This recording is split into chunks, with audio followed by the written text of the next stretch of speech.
Hello students, हमने जो पिछली वीडियो में किया था आज उसके आगे का पार्ट शुरू करें। The flow of water has undoubtedly played a great part and A beneficent one in the geological process by which the soil on the earth surface has been formed from the rocks of its crust and same agency। यानी जो the flow of water has undoubtedly, निसंदेह जो पानी का बहाव है वो हमारे जीवन में यानी एक बहुत बड़ा एक भूमिका, पृथ्वी में बहुत बड़ी भूमिका निभाती है। यही जल क्या करता है, जो भूगर्भिक चट्टानें हैं उनको काट कर सतह की मिट्टी का निर्माण करता है। ठीक है, सतह की मिट्टी का निर्माण करेगा। हालांकि यही माध्यम यानी यही जल है वो विनाशकारी भी हो सकता है। विनाशकारी कैसे होगा? विनाशकारी ऐसे होगा अगर इस जल के प्रवाह को बिना रोक टोक के किया जाए, यानी इसमें रोक टोक ना कीजिए। रोक टोक कैसे करोगे आप?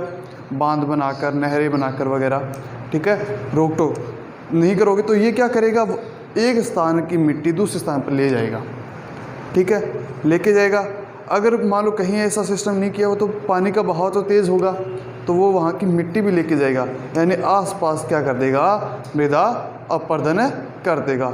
और जहाँ पर मृदा अपरदन होता है वहाँ पर जो मिट्टी उपजाऊ नहीं होती, जैसे आप कह सकते हो चंबल नदी राजस्थान की सबसे बड़ी नदी है।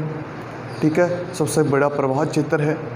उसके आसपास के क्षेत्र को क्या बोला जाता है? अभी बीहड़ बोला जाता है। क्या बोला जाता है? बीहड़।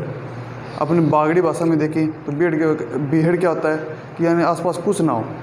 ठीक है, वही वहाँ पे है, क्योंकि आसपास मिट्टी का इतना कटाव हो चुका है कि भूमि है वो उपजाऊ रही नहीं, और रही नहीं इसके कारण वहाँ पे कोई खेती नहीं की जा सकती।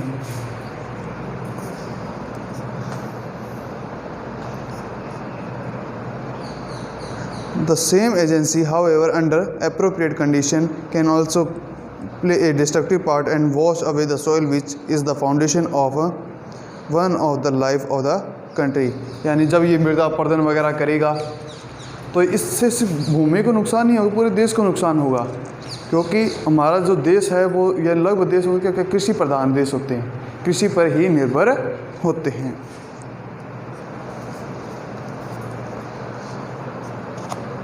The problem of soil erosion is one of serious import in occurs and the import in various countries, especially in many parts of India। जो मृदा अपरदन की समस्या है वो बहुत बड़ी समस्या है कई देशों में, खासकर भारत के कुछ इलाकों में तो बहुत ज़्यादा ये बड़ी समस्या है, जिसका मैंने एक उदाहरण आपको दिया है।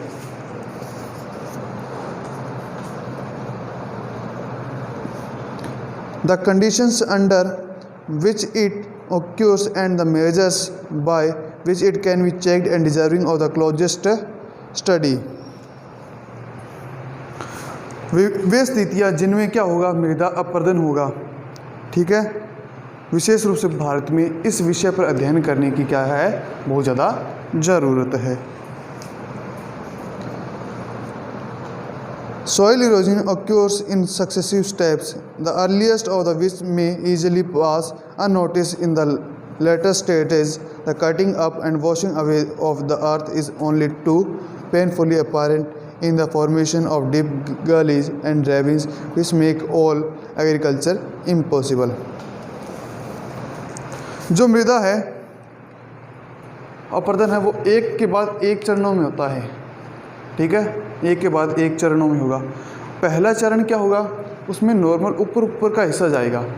ठीक है, यानी नॉर्मल जाएगा जिसको हम देख के पता भी नहीं लगा सकते कि हाँ यहाँ पे मृदा अपरदन हुआ है क्या।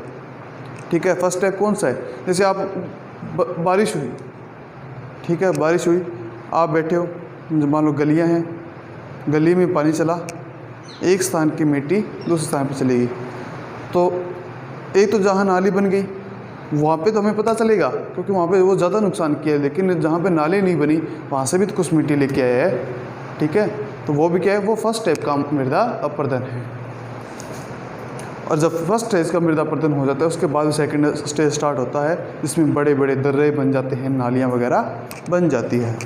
ठीक है बच्चों, आज के लिए इतना काफ़ी है।